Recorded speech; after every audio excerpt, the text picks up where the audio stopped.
Assalamualaikum warahmatullahi wabarakatuh. Alhamdulillah ikhwan akhwat, kita berjumpa kembali dalam kajian Jalan Menuju Sorga yang disampaikan oleh Ustadz Adi Hidayat. Semoga bermanfaat. Sebelum kita ikuti, ayo channelnya di subscribe, like, komen, dan nyalakan lonceng notifikasinya. Yuk langsung saja kita simak bersama-sama berikut ini. Bismillahirrahmanirrahim. Saya sering katakan kalau ada orang menghafal Quran atau sekolah di ma'had Quran tidak merubah perilakunya lebih baik, ada yang salah dengan cara dia menghafal. Itu gambaran pertamanya. Karena itu ketika orang-orang ini istiqamah dalam kebaikan, maka apa yang terjadi? Di surah Fussilat itu kan ayat 30, "Tsumastaqamu tatanazzalu 'alaihimul malaikatu alla takhafu wala tahzanu wa abshiru bil jannati allati kuntum tu'adun. Nahnu awliya'ukum fil hayatid wa fil akhirah." Sudah, hidupnya enak. Karena Allah yang akan menyelesaikan semua urusan-urusannya. Dikirimkan malaikat menjaga. Itu ayatnya. Kalau sudah konsisten dengan amalan itu, malaikat turun. Dan perkara konsisten ini mahal. Kan saya sering katakan, itu untuk konsisten, kita butuh 9 tahapan kan? Consist 1, consist 2, consist 3, consist 4, sampai konsisten. Tahapannya apa? Nah, ini amalan yang kedua. Amalan kedua. Maka untuk meningkatkan potensi takwa itu, selain mendengar istafti qalbak, bisikan-bisikan malaikat pada kebaikan, bisikan itu bisa menjadi kuat, support itu menjadi kuat jika kita mengerjakan amalan yang kedua. Apa itu? Itulah yang disebut dengan ibadah. Dengan ibadah itu nanti amal keluar menjadi saleh. Maka muncullah istilah amal saleh. Maka desain ibadah sejatinya itu untuk kita sendiri. Ya, orang nggak ruku, nggak sujud terhadap Allah, nggak sholat, nggak menurunkan status Allah sebagai Tuhan. Tetap Tuhan yang Maha Esa, Maha Kuasa. Cuman yang rugi orangnya. Karena ketika diperintahkan ibadah itu, feedbacknya, hasilnya itu kembali ke kita lagi. Contoh gini, ini yang sederhana ya. Ibadah yang pokok itu kan sholat kan? Ya, kita diperintahkan sholat kan? Masih ingat? Coba, sholat kan ciri pertama orang takwa. Dzalikal kitabul hudan lil. Apa ciri pertamanya? Alladzina yu'minuna bil ghaib wa yuqimunas. Sholat amalan pertamanya. Nah, apa fungsi sholat itu? Buka Quran surah 29 ayat 45. Utslu ma uhiya ilaika minal kitab wa aqimis shalah. Innas sholata tanha 'anil. Nah, teman-teman, fahsya dan mungkar itu sumbernya di sini, di fujur. Di sini semua. Jadi kalau sholatnya benar, ini tertekan nih. Akhirnya fungsinya tetap ke sini. Yang ini yang naik. Karena itu segala kemungkinan perbuatan menyimpang, ya, fahsya, ini fujur itu asalnya rambatan keburukan. Yang baiknya disebut fajar. Kalau fisikal disebut infajar. Kalau kelihatan bendanya memancar, itu infajar namanya. Contoh nih, Anda misalnya ingin menggali air kan? Ya, menggali keluar airnya, memancar, itu infajar namanya.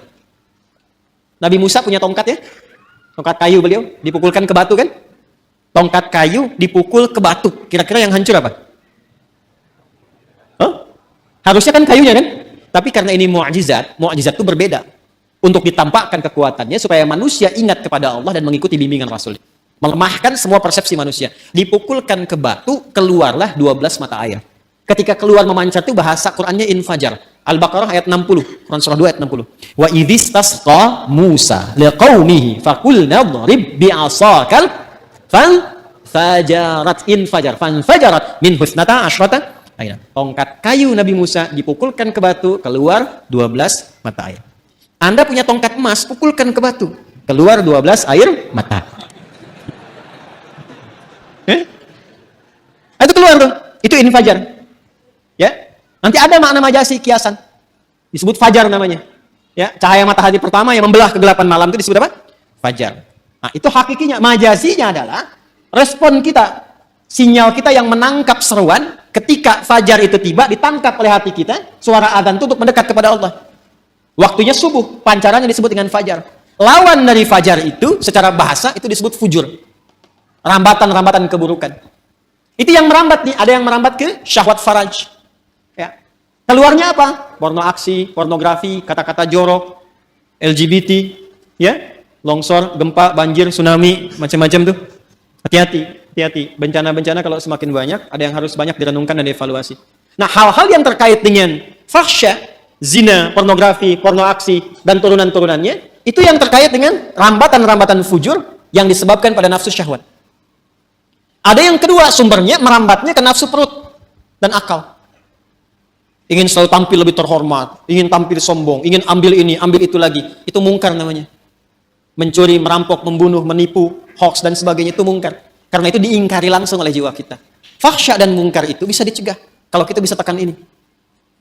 Apa dan bagaimana caranya? Maka diturunkanlah perintah untuk ibadah berupa sholat. Ketika sholat dikerjakan, tujuan utamanya inna sholata tanha anil fahsya. Makanya ketika kita mulai bertakbir, kita diberikan oleh Allah melalui petunjuk Rasulullah sebuah isyarat bahwa penting menjaga bagian dalam tubuh kita ini, terutama dijaga di bagian terluar. Makanya ketika orang bertakbir Allahu Akbar kan sedekat begini. Pas ini ilmunya mahal, bukan ilmu utak-atik. Ini bukan cocok logi. Ingat, saya sudah mengkaji dari ayatnya sampai ke hadisnya, sampai ke kitab-kitabnya. Ini ada maknanya. Semua tentang sholat itu bukan gerakan biasa. Jadi gerakannya ada maknanya, bacaannya ada maknanya. Termasuk kenapa diberi nama subuh, zuhur, asar, maghrib, isya, itu ada maknanya. Kalau mau konsisten dengan waktu, sore itu bukan sholat asar, sholat masa. Tapi kenapa asar? Ya kan? Kalau mau konsisten, zuhur itu sholat nahar. Kenapa zuhur? Ada maknanya. Jadi mengangkat kita begini saja ada maknanya. Terlalu dalam dan luas kalau kita kaji dari awal. Tapi saya ingin tunjukkan terkait dengan ini saja. Kan ketika mengangkat ini kan di sini kan kita simpan. Kita jaga itu. Ya kan? Ini tuh menutup sadrun. Makanya itu alas sadri, di fikih itu alas sadri. Dari 3 pendapat itu di perut ini. Di perut yang satu begini. Kemudian sodar, ini sodar tuh di sini. Ada rongga antara perut dengan dada, ini sodar namanya. Di sini nahar. Nahar itu yang lebih dekat ke leher di sini.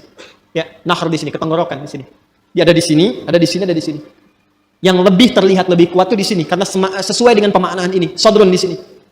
Ya, jadi kita itu ketika sholat, ya, manfaat dari sholat mencegah perbuatan keji dan mungkar itu digambarkan juga dalam gerakannya. Begitu bertakbir, buang semua urusan dunia ke belakang, pasrahkan diri kita sepenuhnya kepada Allah. Makanya imam berbalik mengatakan sallu salatan muwadda'. Salat rasakan seolah-olah ini salat perpisahan.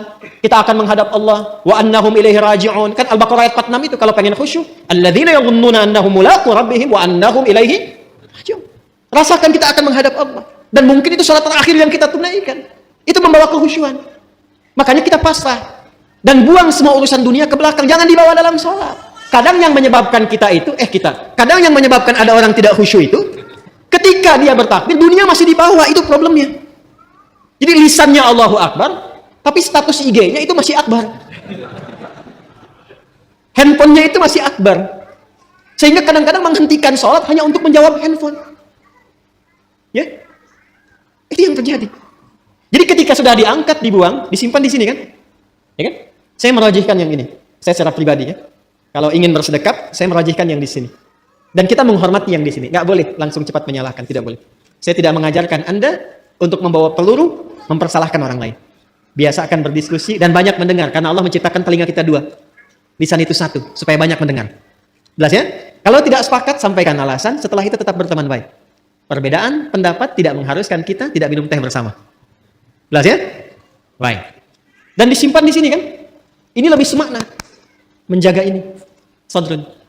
Karena sadrun tempatnya di sini. Dan tahukah Anda asal mula sebabnya ini, kenapa kemudian meletakkan tangan di sini? Asalnya kan begini, irsal. Hadis-hadis awal tentang sholat, itu gerakannya begini. Allahu Akbar. Dan jangan selalu dipahami yang begini Syiah, tidak. Nanti kelihatan Syiah itu saat sujud dengan duduk di antara 2 sujud. Jadi kalau masih bertakbir begini, itu di mazhab Maliki masih begini. Mazhab Maliki itu mazhab yang pertama kali berlaku di Madinah. Karena Imam Malik lahir di Madinah, tinggal di Madinah, menetap, tumbuh, berkembang sampai wafat di Madinah. Dan mazhabnya sekarang rata-rata di Afrika Utara. Libya, Tunisia, ya, itu Maliki, termasuk Spanyol.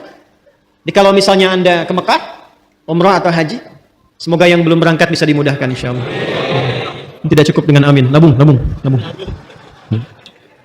Jadi kalau takbir ada yang begini, ya, Allahu Akbar, ya. Itu jangan ditanya, jangan diajak ngobrol. Itu posisi pertama begini, ya. Jelas ya? Dan kalaupun ada yang memilih begini nggak apa-apa, itu mazhab yang pertama. Pertama kali Nabi mengajarkan sholat seperti ini. Seperti ini. Jangan diajak ngobrol. Kalau ditanya, gak usah jawab. Allahu Akbar. Ibu Syiah ya? Bukan saya epi. Gak usah dijawab. Udah, dia lagi sholat. Jelas? Ada kejadian. Seseorang berbuat salah. Kesalahannya cukup besar. Bahkan dari riwayat menyebutkan termasuk dosa-dosa yang seharusnya dihindari, dosa besar. Lalu apa yang terjadi? Dia datang kepada Nabi untuk dihukum. Ini Masya Allah sahabat dulu itu. Jadi kalau berbuat salah, ini yang mahal ini. Mengakui diri ke hadapan hakim tertinggi, minta untuk diluruskan, bahkan tidak sungkan dihukum. Bukan bersembunyi dan sulit dicari gitu. Ya, itu datang sendiri.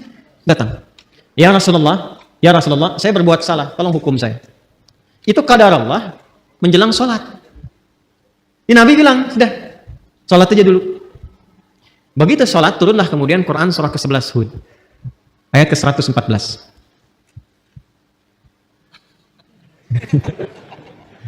Quran surah ke-11 Hud ayat 114. Buka surahnya. Aqimis salata tarafain nahar wa zulafan minal lail. Innal hasanati yudhhibunas sayyi'at. Itu asalnya. Quran surah 11 ayat 114. Tunaikanlah salat di kedua sisi siang itu. Kemudian juga ke malamnya, maksudnya 5 waktu. Nanti ini disinggung, ini bahasanya tinggi. Nanti yang seperti ini banyak, seperti di Al-Isra ayat 78. Aqimis salata liduluki syamsi ila ghasaqil laili wa qur'anan fajr. Lalu yang menarik ini, innal hasanati yudhhibnas sayyi'at. Semua salat yang dikerjakan itu disifati langsung oleh Allah dalam Al-Qur'an dengan nama hasanah. Innal hasanati yudhhibnas sayyi'at. Orang-orang yang mampu salat dengan benar itu akan melahirkan hasanah dan langsung menggugurkan kesalahan-kesalahannya. Jadi ayat ini sekaligus membebaskan si pelaku maksiat tadi, ya kan? Dalam ancaman hukuman itu langsung pembebasannya turun wahyu dari Allah. Dan diampuni sama Allah. Makanya ketika selesai salat, Nabi tidak menghukum karena selesai masalahnya dengan tobatnya itu. Ya, selesai masalahnya. Makanya kalau ada persoalan, jangan semua masalah itu di-broadcast. Dibikin status. Diselesaikan. Curhat sama Allah atau minta solusi pada yang sekiranya memberikan solusi. Saya tarik lagi, apa hubungannya dengan ini? Jadi begitu selesai tuntas ini, salat yang ditunaikan, turunlah ampunan Allah Subhanahu wa taala dan disebut dengan hasanah. Innal hasanati yudhhibnas sayyi'at. Apa hubungan dengan pembahasan kita? Sangat nyambung. Karena ketika turun ayat itu sekaligus memberikan sebuah penguat dan penegas bahwa salat itu bila dikerjakan dengan benar, termasuk rangkaian ibadah, dia mampu menekan perbuatan-perbuatan maksiat dan merubah keburukan itu menjadi hasanah. Sedangkan hasanah itu bagian dari konsepsi takwa. Coba Al-Arba'in, ini ngaji hadisnya sampai mana ya? Coba Al-Arba'in dibuka yang nomor 18 itu. Ya, kalau saya nggak keliru nomor 18 tuh. An Jundub bin Junadah wa Mu'adz bin Jabal radhiyallahu ta'ala anhuma qala Rasulullah sallallahu alaihi wasallam ittaqillaha haitsuma kunta wa atbi'is sayyi'atal hasanata bukan. Kan kalimat hasanah dibuka dengan takwa di situ kan? Hei, mana hafalannya nih? Saya menghafal satu-satu bagian hidup kita itu. Ittaqillaha haitsuma, tingkatkan takwamu kepada Allah dimanapun kamu berada. Kalau mampu meningkatkan takwa, akan melahirkan hasanah. Hasanah itu yang akan menutup segala keburukan-keburukan. Makanya kalau orang salatnya benar, muncullah kemudian rambatan-rambatan kebaikan, tertutup peluang-peluang setan untuk menggoda, yang keluar yang baik-baiknya saja. Itu yang menjadikan digambarkan dalam salat ketika kita kemudian angkat tangan, simpan di sini, menutup ini, tutup, jaga, dan lihat baik-baik. Cara menutupnya kan begini. Ini sekali lagi, ini bukan ilmu takatik ya. Ini hasil riset. Coba lihat baik-baik. Yang ditutup yang kiri kan? Yang nutup yang kanan kan? Begini kan? Bukan begini ya? Awas, kanan di depan, begini. Yang menutup, kiri di dalam. Baru begini kan? Dan ada 3 cara. 3 cara. Yang telapak ini, ketemu punggung di sini. 1. Kemudian ini bisa menggenggam, bisa begini. Bisa begini, bisa menggenggam. Sama antara laki-laki dengan perempuan. Ini 1. Yang kedua, ini pergelangan. Ketemu pergelangan di sini. Ini. Di sini, begini. Yang pertama begini. Ini, telapak ketemu punggung, begini. Bisa digenggam. Yang kedua, ini pergelangan ketemu pergelangan di sini. Dan itu langsung ya, nggak usah diukur dulu. Allah. So ya. Yang ketiga lewat dikit di sini, tapi nggak sampai sini. Lewat dikit di sini. Jadi di sini lewat dikit ke sini, tapi nggak sampai ke sini. Ya, awas nggak sampai. Dan ini nggak disukai, nggak disukai. Bahkan ada beberapa yang menyebutkan riwayat yang sampai tidak disukai seperti orang sombong. Ya orang sombong. Kadang-kadang kalau ngawasin proyek bangunan kan begini gitu. Jadi bukan di sini. Hati-hati ya. Hati-hati yang subuh-subuh ke puncak tuh kadang-kadang begini deh. Di sini. Nah ini, lihat-lihat, ini kanan, ini kiri, ini mahal sekali, ini mahal sekali. Saya gambarkan begini. Kalau Anda berbuat sesuatu yang baik, itu sering diilustrasikan dengan kanan atau kiri? Kalau Anda berbuat sesuatu yang buruk, jangan Anda lah, ada yang berbuat yang buruk, diilustrasikan dengan apa? Kanan atau kiri? Aliran kiri, umumnya dianggap baik atau buruk? Pemikiran kiri, nyeleneh kan? Umumnya buruk kan? Maka ketika seseorang pernah berbuat kesalahan dalam hidupnya, dan tidak ada manusia yang sempurna, jika Anda pernah berbuat salah, jangan diekspos. Segera tutup dengan yang kanan, tutup dengan kebaikan. Maka yang baik itu akan menutup yang buruk dan tidak pernah muncul lagi ke permukaan. Itu yang dimaksud innal hasanati yudhibnas sayyi'at. Jadi bukan dibikin status, bukan dibuka, bukan diobral. Nggak nyangka ya. Itu udah nyangka. Itu udah nyangka. Ya. Saya tidak Ustaz, bagus. Tidak seperti ibu itu tuh Ustaz. Oh dia mah kalau tutup, segera tutup. Itu yang dimaksud innal hasanati yudhibnas. Makanya ketika kita sudah tutup begini, kita mengakui sama Allah saja. Ini yang dimaksud perkataan Nabi Ya'qub, innama ashku bathi wa huzni ilau. Curhatnya sama Allah. Makanya ketika ditutup, kita bilang, kita ngaku. Yang di Al-Bukhari, riwayat sahabat Abu Hurairah, Allahumma ba'id baini wa baina khatayaya. Khataya, iya. Ada ya kecilnya. Harus muncul ya kecilnya di kalimat pertama. Allahumma ba'id baini wa baina khataya, ya. Karena ya terakhir itu pengakuan. Cara menerjemahkannya begini. Kadang cara menerjemahkan itu kalau mau dalam, kadang-kadang ada yang harus diawalkan, walaupun urutan katanya di terakhir. Khataya itu jamak dari kata khoti'ah. Kesalahan yang dilakukan. Sekali. Kalau berkali-kali, khataya. Ya-nya panjang. Khataya. Kalau ada ya pendek di akhirnya, ya gitu. Khataya, ya. Ya terakhirnya itu mengakui, pengakuan. Salah. Jadi kita berkata begini dalam salat, begitu kita tutup begini, kita katakan, ya Allah, saya mengakui hamba ini banyak dosanya. Dan kita sedang menghadap Allah. Dan suasananya kita merasakan mungkin itu salat terakhir yang kita tunaikan. Kan bahasa Qur'annya begitu. Wa annahum ilaihi raji'un. Rasakan mungkin kamu berpulang dalam salat itu. Kan ingin husnul khatimah kan?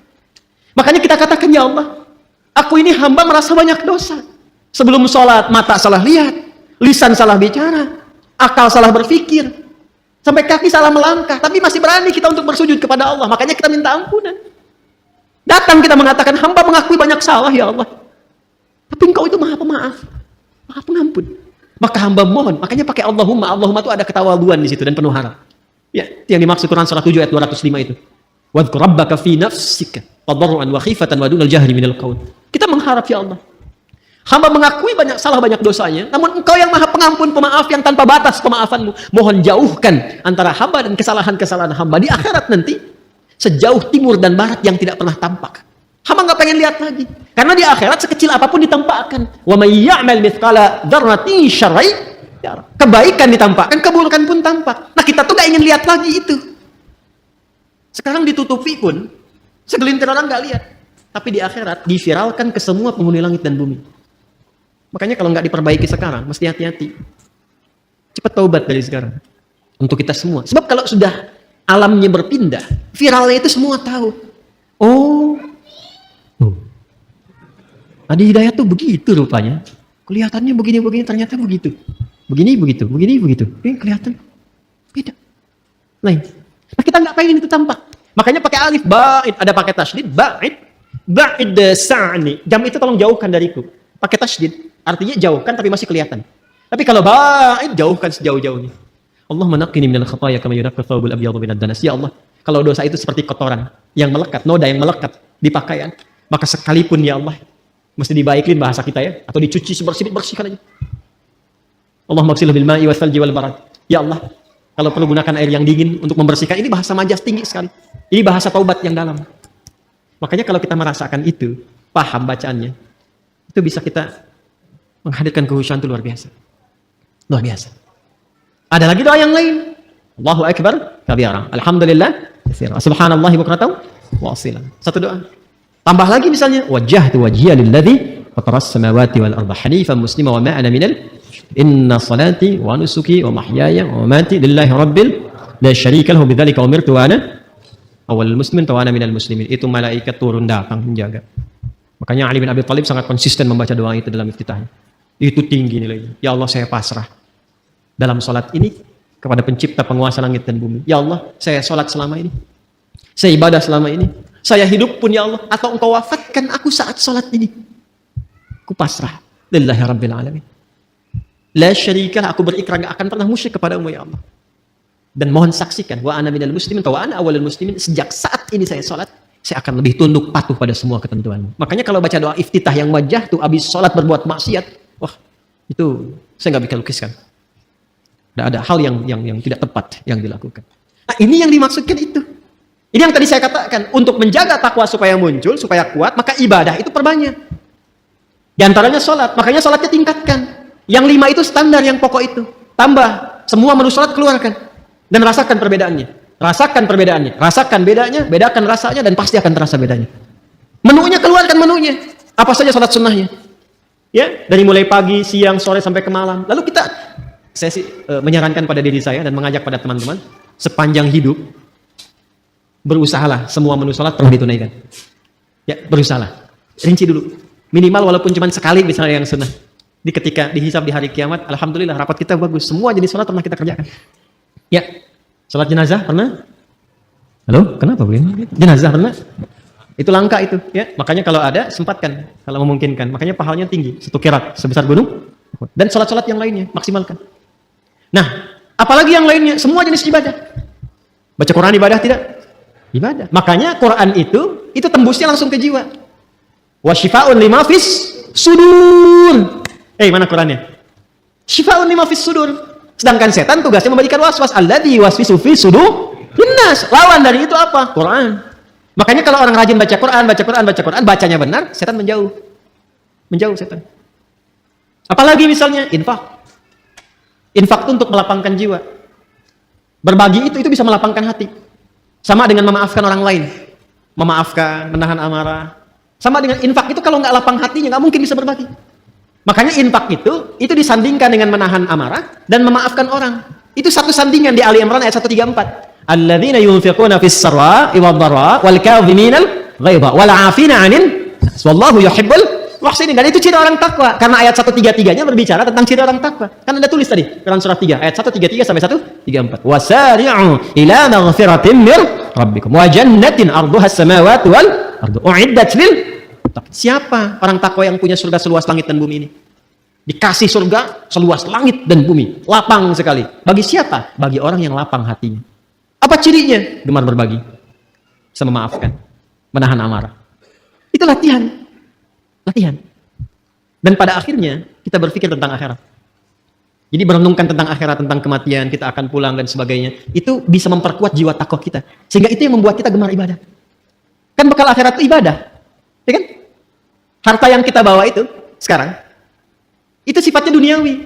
Baru jadi bekal akhirat kalau dipakai ibadah. Antum pakai sepeda berapa banyak tuh? Udah dipakai ibadah belum? Udah berapa kali mengantarkan ke masjid dibandingkan dengan dipakai ibadah subuh? Jalan-jalan, sepedaan, bikin grup. Kenapa grupnya nggak dibawa untuk ke masjid? Ikut ta'lim, pakai sepedanya. Pakai motornya. Apa jawab hisab di hadapan Allah di hari kiamat? Aku berikan nikmat kepadamu berupa nikmat A yang tidak aku berikan pada hamba yang lain. Dia nggak punya sepeda, jalan dengan kaki dan sendal jepitnya itu ke masjidku. Kamu aku kasih mobil A, mobil B, motor C, sampai sepeda yang paling mahal yang di bumi cuma ada 1. Nggak sanggup mengantarkan kau ke masjid.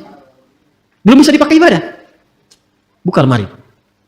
Lihat semua jenis pakaian yang ada di lemari itu. Sudah dipakai ibadah belum? Kelihatannya sederhana, tapi itu bisa meringankan hisab. Minimal pakai dulu ibadah. Ya, saya mencoba membiasakan begitu. Jadi kalau ada apapun itu, baju, walaupun cuma kaos, pakai, tutup lagi, pakai sholat dulu. Jadi ketika ditanya, ya di hidayah, ada nikmatku di hari, ya Allah, Engkau maha mengetahui, ya Allah. Mulut kan dikunci, bajunya bicara. Dan dia bersaksi, aku pertama kali dipakai, ya Allah, sholat, menyembahmu, sujud kepadamu. Wah, itu indah tuh, tenang hati kita tuh. Tenang. Nah sekarang, malam ini, tinggal kita evaluasi diri. Apakah pancaran-pancaran itu sudah keluar dari ekspresi tubuh kita dari ujung kepala sampai ujung kaki? Itu yang dijaga, dimaksimalkan sampai kita berpulang. Bila kita mampu berlatih itu, yang pertama Allah berikan ke dalam jiwa tanda-tanda mendapatkan perubahan itu, tanda-tandanya. Pertama diberikan ketenangan dulu. Ketenangan. Makanya kata sadrun itu dilekatkan dengan insyirah, syarah. Syarah itu lapang, tenang, nyaman. Nabi ketika mendapatkan ketenangan, turun Quran surah Al-Insyirah. Surah 95 itu kan? 94, 95 At-Tin. Ya. Alam nashrah laka sadrak. Itu kan sadrun. Ya, alam nashrah laka. Bukankah sudah kami lapangkan keadaan jiwamu ya Muhammad sallallahu alaihi wasallam? Makanya bedanya Nabi Muhammad dengan Nabi Musa digambarkan di Quran. Lapang Nabi Muhammad lebih lapang. Nabi Musa itu sebelum berdakwah ke Firaun, doa dulu. Rabbi syrahli sadri. Qala rabbi syrahli. Quran surah apa? Thaha. Ayat berapa? 25. Kan? Qala rabbi syrahli sadri. Wa yassir li amri. Wahlul 'uqdatam min lisani yafqahu. Ya Allah, lapangkan hatiku supaya kalau dicaci maki Firaun karena hatinya lapang, enggak banyak berefek. Sebab kalau berefek sedikit saja Nabi Musa tersinggung, keluar kata-kata jadi karena beliau nabi. Firaun, ya Allah, keterlaluan nih. Wafatkan aja sekarang, wafat. Hikmah nggak tampak. Ya. Jadi beliau berdoa, Rabbi syrahli sadri. Berdoa dikabulkan. Nabi Muhammad nggak minta turun ayat alam nashrah laka sadri. Nabi Musa berdoa, wa yassirli amri. Dikabulkan. Nabi Muhammad nggak minta turun ayat wa nuyassiruka lil yusra. Wa yassirli amri wa nuyassiruka lil yusra. Itulah keindahannya. Nah, itu diwariskan kepada kita ajaran-ajaran itu. Karena itu beruntung umat Nabi Muhammad itu. Dan alhamdulillah, saya kalau melihat karakteristik di Indonesia itu Masya Allah. Bakat-bakat kemuliaannya itu tinggi. Bakat baiknya ada. Tinggal peningkatannya dan penempatannya dengan cara yang benar. Ya. Di luar itu hujan besar, banjir, bisa banyak gelisah. Di Jepang itu banjir bisa bunuh diri. Di kita banjir pakai berenang. Hujan-hujanan. Nah, jadi sekarang tugasnya kita keluarkan lagi. Sampai pertama hati lapang dulu. Nah, jiwa kalau sudah lapang, kelapangan ini bagian terakhir. Maaf ya, di bagian terakhir. Kelapangan yang diperoleh dari hasil ibadah itu disebut tuma'ninah namanya. Apa namanya? Ingat, ada sakinah, ada tuma'ninah, beda. Sakinah itu kelapangan yang diperoleh setelah masalah itu hilang. Sedang ada masalah nih. Tuntas masalahnya. Biasanya kalau masalah selesai hati lapang kan? Nah, kelapangan hati setelah masalah itu hilang, itu disebut sakinah namanya. Ya. Iya. Ibu berharap sakinah di rumah tangga? Bapak, teman-teman berharap sakinah di rumah tangga? Samara itu kan sakinah, mawadah dan rahmah. Ingin dapat sakinah? Ah, berarti ingin punya masalah. Nanti setelah hilang itu, ada ketenangan, itulah sakinah. Tumaninah beda, ketenangan yang diraih lewat proses ibadah. Karena itu dalam sholat, kita kenal ada tumaninah, bukan sakinah. Coba lihat, ada tumaninah dalam ruku ada? Tumaninah dalam sujud ada? Maksudnya apa? Ruku sampai tenang. Ingat, ini kadang, mohon maaf, saya tidak bermaksud menyalahkan. Hanya mungkin kurang lengkap dalam memahami. Ya, hatta tatma'inna raqi'an, sampai kamu tenang dalam ruku itu. Maksudnya begini, ruku sampai merasakan ketenangan. Darah mengalir dulu, enak. Sudah posisi yang enak, baca doa, doanya teresap dalam jiwa. Sudah dapat ketenangan itu baru bangkit i'tidal. Makanya Nabi itu kadang-kadang rukunya lama. Tapi proporsional kalau sedang sholat berjamaah. Sangat proporsional. Itu yang dimaksudkan. Latihan-latihan tumakninah itu yang dilakukan dalam ibadah itu nanti akan melahirkan ketenangan kepada kolbu. Sifatnya nanti terbawa, kolbunya itu menjadi tenang. Itu yang dimaksud Quran surah 13 ayat 28. Ala bidzikrillahi tatmainnul. Yakinkan pada dirimu, semakin banyak zikirnya, hati menjadi tenang. Dan semua ibadah itu di Quran disebut zikir. Salat disebut zikir, Quran surah ke-20 ayat 14. Wa aqimis sholata lidzikri. Baca Quran disebut zikir karena Qurannya pun zikir. Quran surah 15 Al-Hijr ayat 9. Inna nahnu nazzalna dzikra wa inna lahu lahafidhun. Menghafal Quran disebut zikir. 4 kali disebutkan. Quran surah 54 ayat 17, 22, 32, 40. Walaqad yassarnal Qur'ana lidzikri fahal min mudzakir. Berdoa disebut zikir. Makanya kalau kita sedang berdoa, hati cenderung lebih tenang. Punya masalah, terus kita berdoa. Bukankah setidaknya ada ketenangan dalam jiwa? Karena itu doa disebut zikir. Quran surah 7 ayat 205. Wadhkur rabbaka fi nafsika. Ya, tadarruan wa khifatan wa dunal jahri minal qaul. Ba'da salat kita zikir kan? Subhanallah, alhamdulillah, Allahu akbar sampai tenang itu. Ya kan?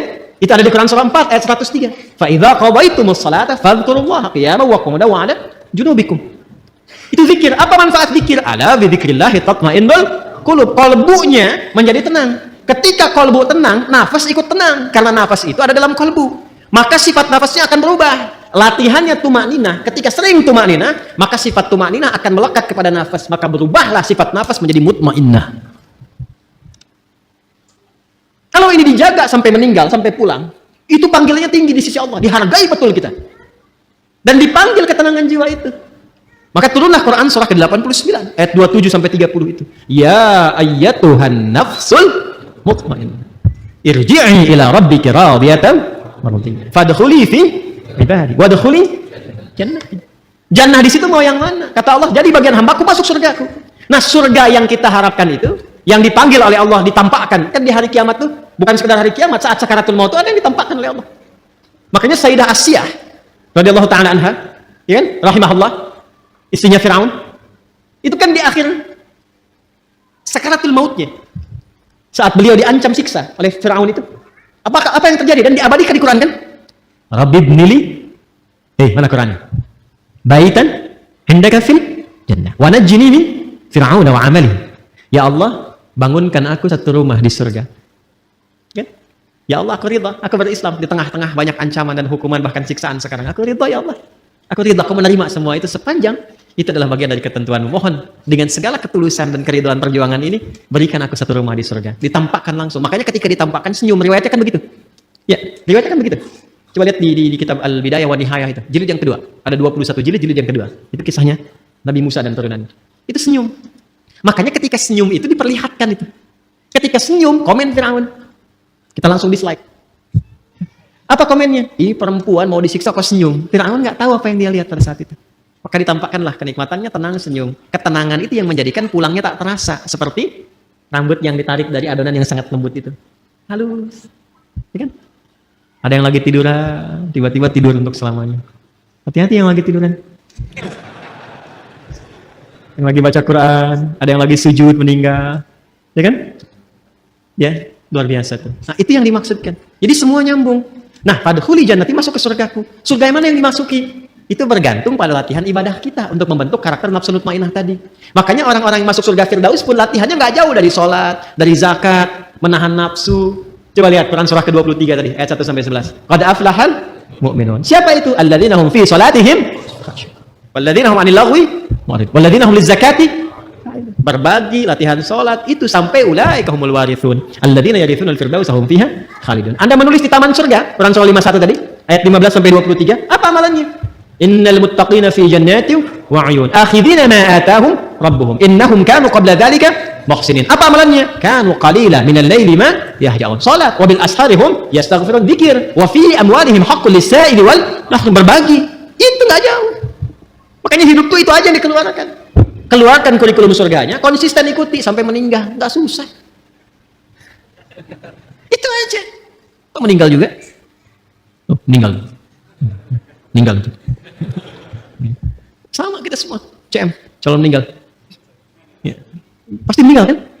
Sudah tahu akan meninggal, kenapa nggak disiapin? Anda kalau sudah tahu mendung di luar, kan hujan, dan terlihat sudah mulai ada, airnya sudah mulai jatuh-jatuh, bukankah Anda siap-siap? Manusia ini kadang-kadang aneh gitu, logika berpikirnya. Udah tahu mau meninggal, tapi nggak siap-siap buat meninggalnya. Dan kita ini beruntung jadi muslim, karena sebelum meninggal sudah dikabari bekal-bekal untuk persiapan meninggal.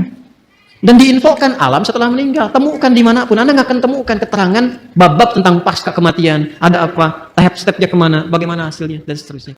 Alhamdulillahirabbil alamin.